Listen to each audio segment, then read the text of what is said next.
Primeira carta de Paulo a Timóteo, capítulo 4, versículo 12. O tema do nosso estudo: o padrão dos fiéis. Ninguém despreze a tua mocidade, pelo contrário, torna-te padrão dos fiéis na palavra, no procedimento, no amor, na fé, na pureza. Ser crente. E quando a gente diz ser crente, na cabeça das pessoas já vem um padrão. É não fazer isso, não vestir assim, e aí vai. E não só vem esse padrão mental, mas logo vem o padrão visual. Eu já olho para alguém e já digo, quero ser igual àquele e não quero ser igual àquele. Ou então já vem na nossa cabeça, se for para ser crente como fulano, não é comigo. E assim vai. Mas tudo na vida tem padrão. Uma empresa contrata alguém e o empregado assume o padrão que a empresa pede aos seus funcionários. Da mesma forma, seguir Jesus requer um padrão. E é um padrão que, para muitos, pode ser uma prisão. Mas o padrão bíblico dos fiéis, dos crentes.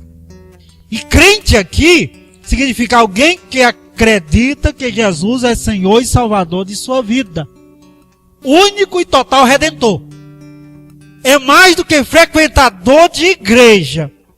Frequenta a igreja porque algo maior está envolvido. Jesus. Se não fosse Jesus, não teria sentido a gente vir para culto, igreja, orar, muitas coisas. Paulo, falando a Timóteo, ele diz, Timóteo, torna-te padrão dos fiéis.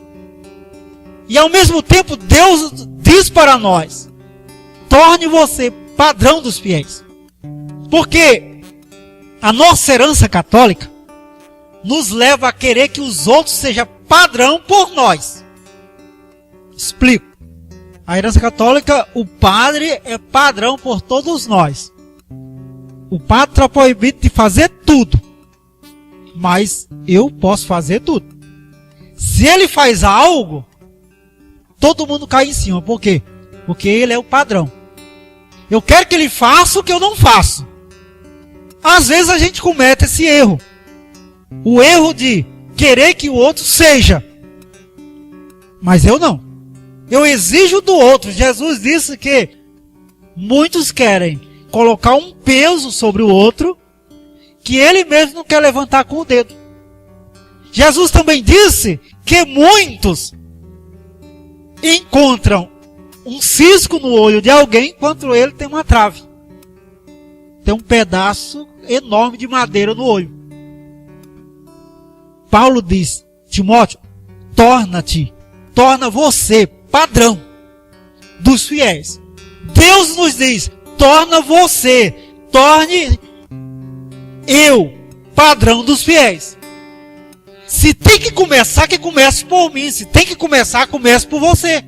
Alguém tem que assumir o modelo, o exemplo. Alguém tem que ser luz. Chega de ser só iluminado. Está na hora de iluminar. Chega de só sentir gosto. Está na hora de ser o gosto. É isso que é ser padrão. E Paulo indica que devemos assumir padrão. Primeiramente, na palavra. Nós convivemos ou vivemos com 3 tipos de palavras que arrasa qualquer vida. Primeiro, palavras torpes. Tem pessoas, eu conheci um senhor, que eu acho que a cada 10 palavras que ele pronuncia, 9 é palavrão. Agora, e você? A cada 10 palavras, quantos palavrões? As palavras torpes. Palavras que na verdade não comunicam nada. Só comunica o que muitas vezes o coração está cheio. Torna-te padrão na palavra.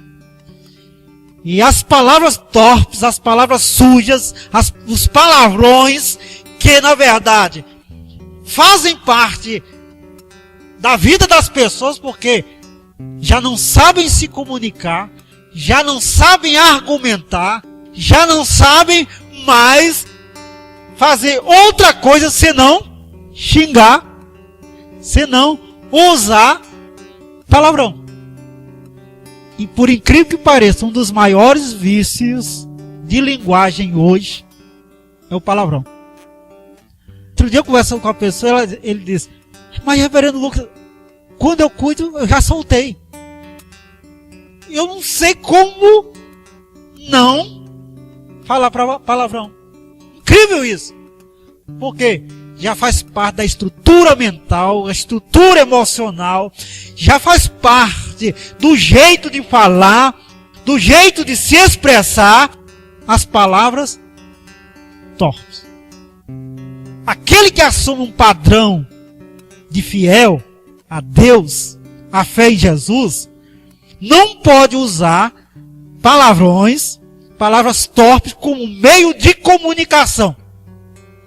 Porque foge do padrão. Na palavra nós temos que assumir um padrão. Também palavras de murmuração. Tem pessoas que passam o dia murmurando. A vida dela não presta, do filho não presta, do esposo não presta, do trabalho não, o trabalho não presta, nada serve.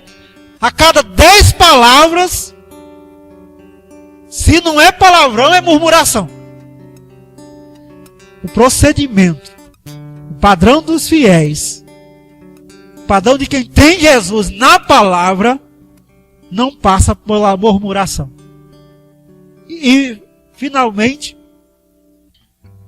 se tem que assumir um padrão na palavra, as palavras de blasfêmias devem ser também evitadas. Blasfêmias é um passo a mais na murmuração. É quando eu começo a tirar no céu. Culpo Deus. Evito Deus. As minhas palavras se tornam uma agressão a Deus. E que prova que o meu coração encontra-se totalmente desesperado ao ponto de blasfemar. Usar as palavras para tentar atingir a Deus. Como se pudesse. O padrão dos fiéis não usa na palavra, não usa palavrões, não usa murmuração e nem usa blasfêmia. Principalmente porque nós temos a palavra de Deus que pode fazer parte do nosso vocabulário, das nossas emoções, da nossa construção mental.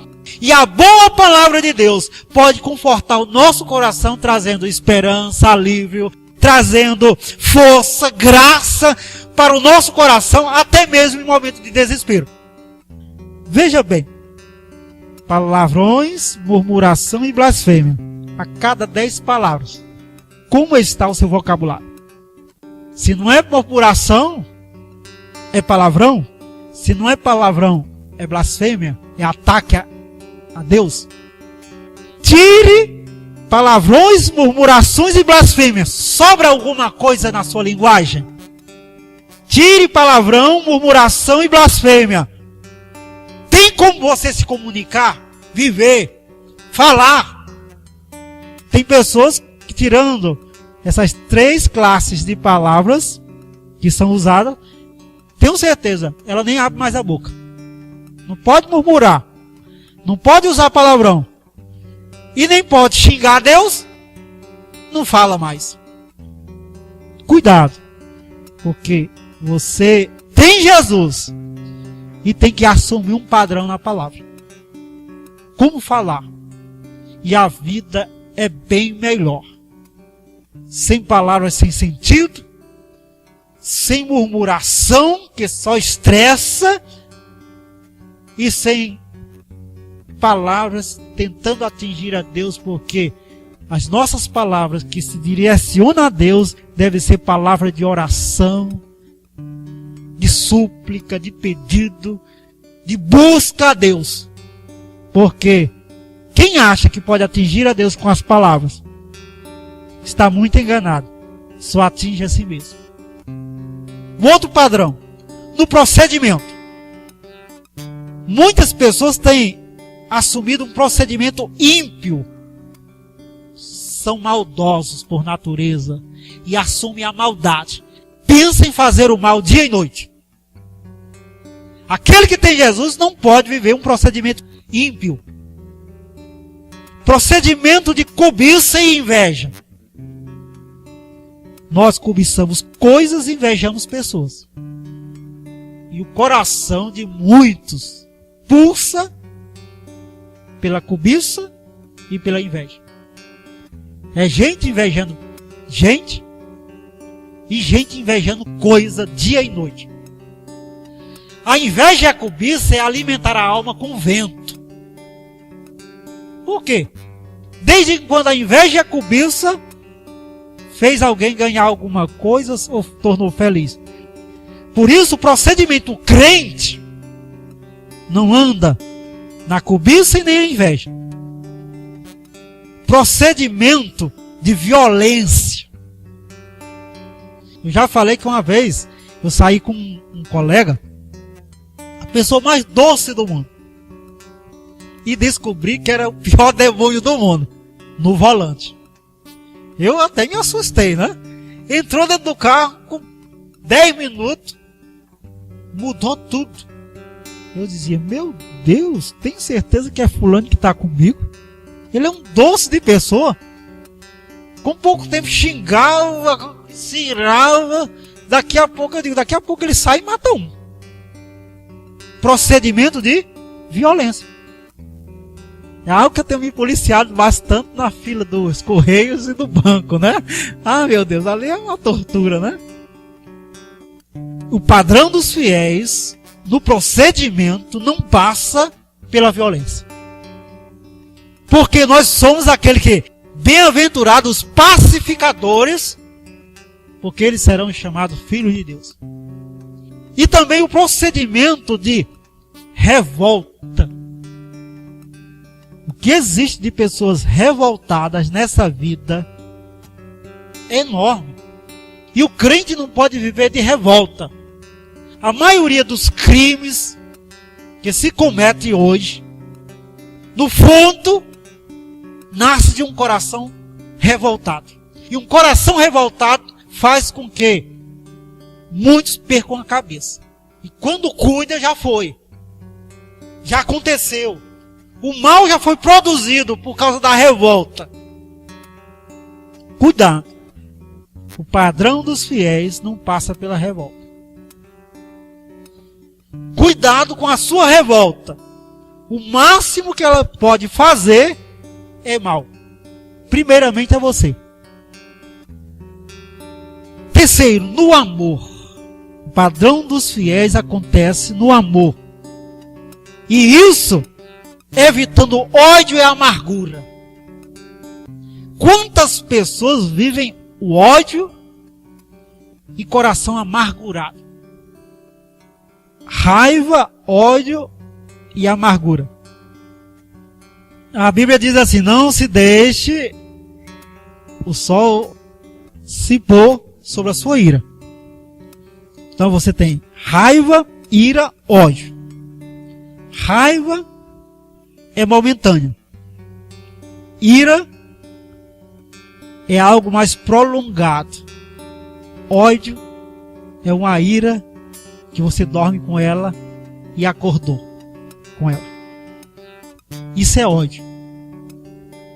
O ódio é aquela ira em que você agora convive com ele e estrategicamente planeja o mal do outro longamente. Você sabe muito bem quando está com ódio, quando um dia, 2, 1 ano, 3, aquela raiva, aquela revolta em relação a uma pessoa está com você. E no fundo do seu coração, você quer o mal dele.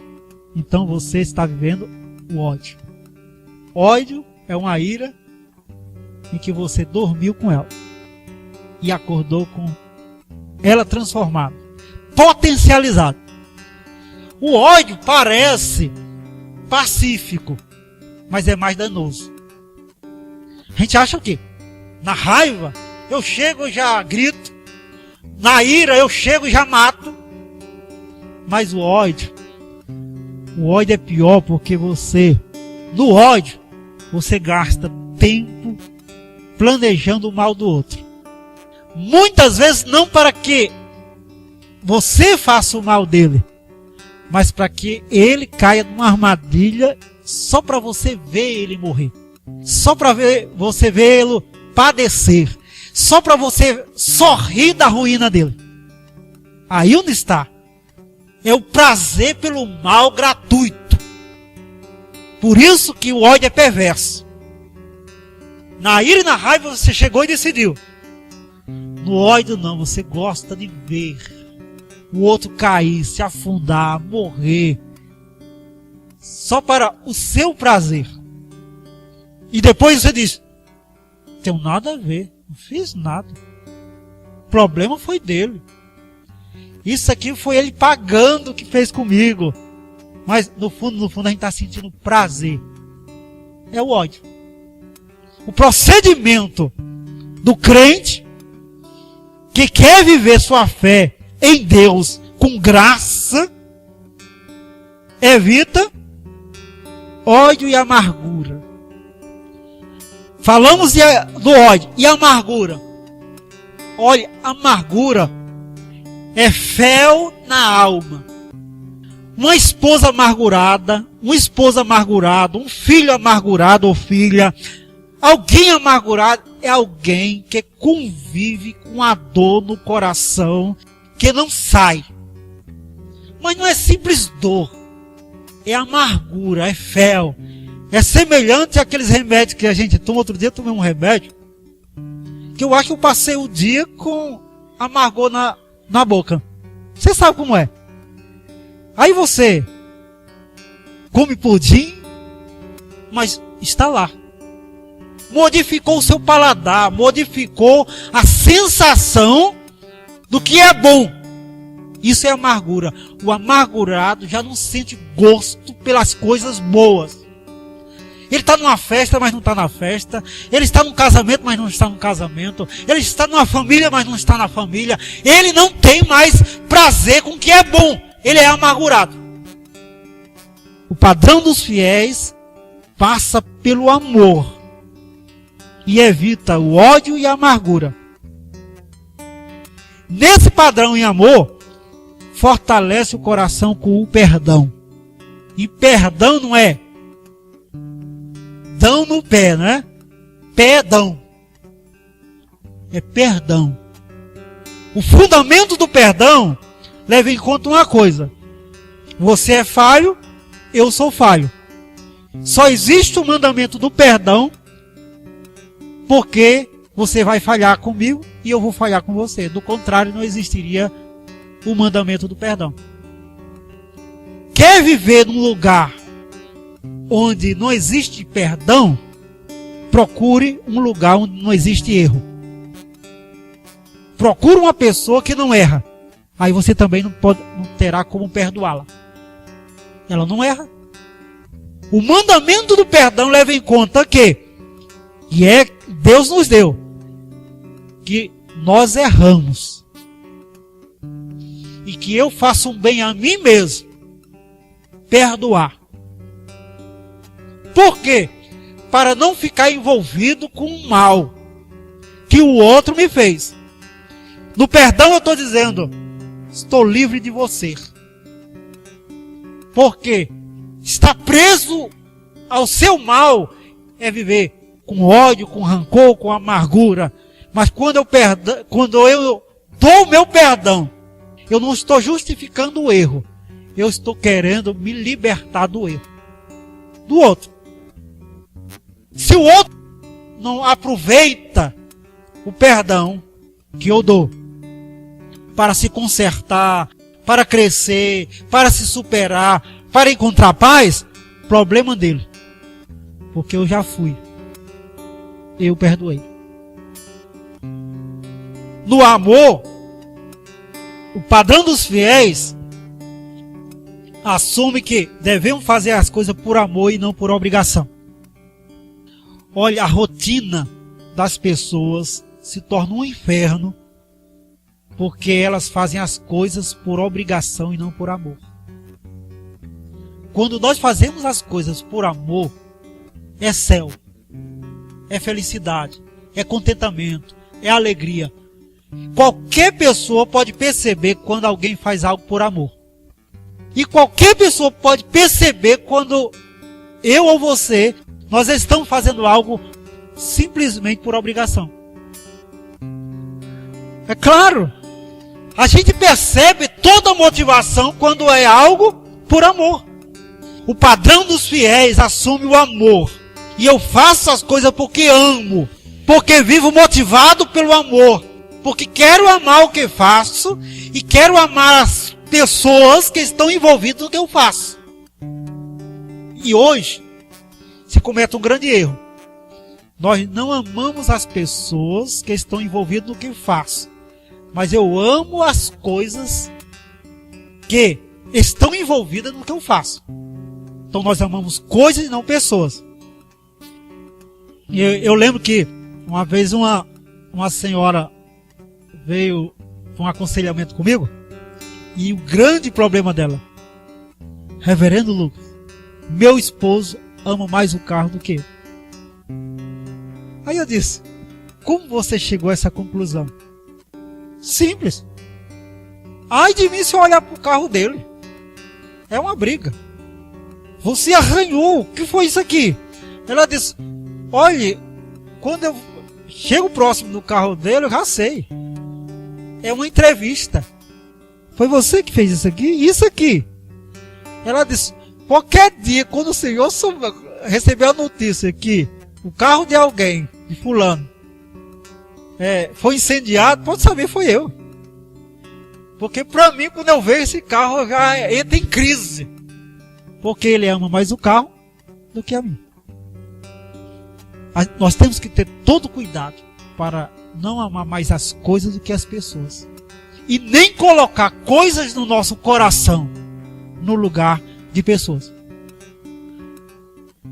Não tem nada demais a pessoa ter um animal de estimação. A grande questão é quando pessoas se tornam menos significativas do que coisas, do que animais para nós. Porque o padrão dos fiéis, o padrão bíblico e todos os mandamentos de Deus é relacional.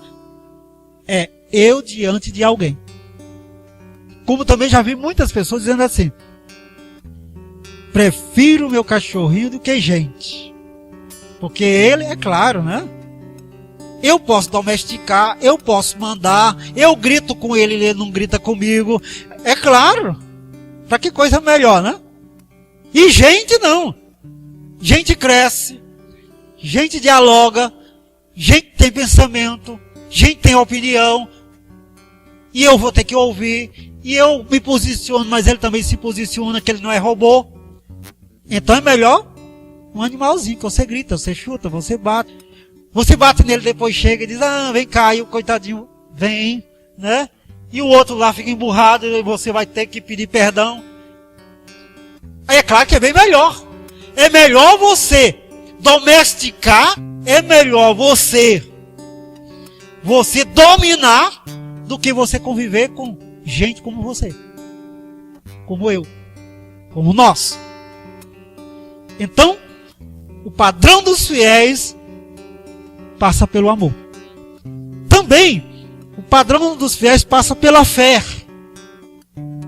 E nessa questão de fé, o crente não pode viver na perspectiva do caos. Nós somos crentes. O pior vai acontecer, o mal vai chegar, só acontece coisa de ruim para mim. É claro, vem o pior. A perspectiva do caos não existe. Porque todas as coisas contribuem para o bem dos que amam a Deus. No padrão de fé, também, a dúvida quanto à disposição de Deus não pode existir. Deus quer o meu bem. Deus me ama. Deus está disposto. Um fio de cabelo não cai da minha cabeça sem ser contado e catalogado por Deus. Isso é cuidado pleno. Então Deus é disponível para mim e para você. Não há dúvida e nem deve existir. E quanto ao pessimismo do bem? Não. Temos que ter um pessimismo do mal e não do bem. Porque Deus é bom. E finalmente, procedimento na pureza. Nós convivemos com a geração lixo, que recebem lixo nos ouvidos, nos olhos, no coração, na mente. E como é difícil cultivar a inocência nos nossos dias. Inocência, pelo contrário. As crianças já não são inocentes, não existe inocência. E ao inocente, as pessoas, o mundo, as estruturas, tira toda a inocência. É geração lixo. Outro dia eu estava na fila do banco e tinha, eu acho que era um adolescente na minha frente. Olha, não era rap, era funk. Meu Deus, era uma música acima de 50 anos, né? Se fosse colocar na censura, acima de 50 anos. Até então eu não sabia, até sabia, mas nem tanto, né? Que poderia ter uma música tão extrema em termo vulgar e por uma pessoa de 15, 16 anos, no máximo, ouvindo na maior curtição. Por quê? Geração lixo. E o padrão dos fiéis, pureza. Pureza. Outro dia passou uma reportagem bem interessante. A reportagem era em relação aos homens. Como os homens não pode ver uma mulher, né? Aí a reportagem mostrava, né? O homem estava conversando aqui, aí passava uma mulher, o olho ia. Às vezes era com a esposa, às vezes era com a namorada. Mas o olho vai. Por quê? Geração que não conhece mais a inocência, ou seja, o olhar já está viciado, a mente já está viciado, coração viciado, tudo insinua mal, tudo busca o impuro, tudo motiva a cobiça. O padrão dos fiéis leva em conta a pureza. E nós buscamos, incrível isso, a gente chega e já diz, o que foi? Quem? Onde? Nós não queremos ser puro. Como se, não, eu não quero nem saber. Isso aí eu não quero nem saber.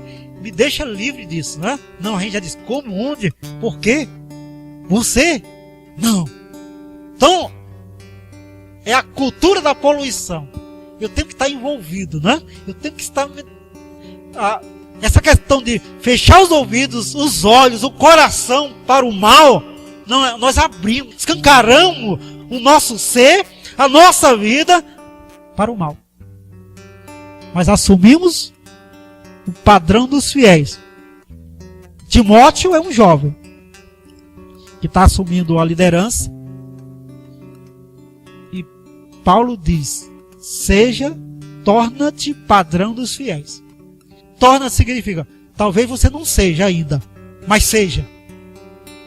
Através da palavra, do procedimento, do amor, da fé e da pureza. Talvez você não seja ainda, mas pode ser. Não é impossível. É possível assumir um padrão dos fiéis, viver bem, ser feliz, ir para o shopping, assistir um filme, tomar sorvete, ter trabalho, ter amizades, e não ser impuro, e não ser do mal, e não ser violento, e não praguejar, e não usar palavrão como forma de linguagem. Não, ser uma pessoa padrão, normal.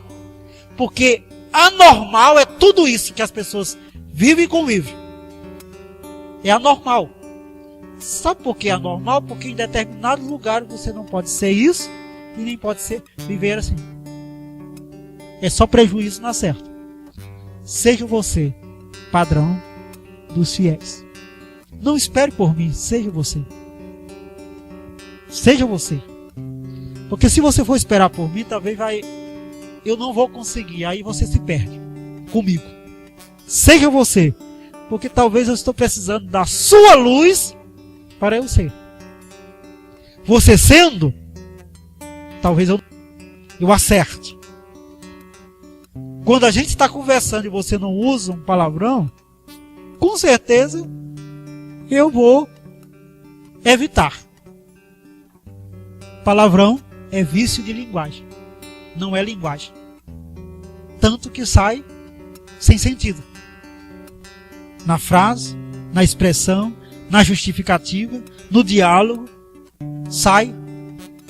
Tire o palavrão e você se comunica muito melhor ou tão bem quanto. Porque não precisa. Deus nos abençoe.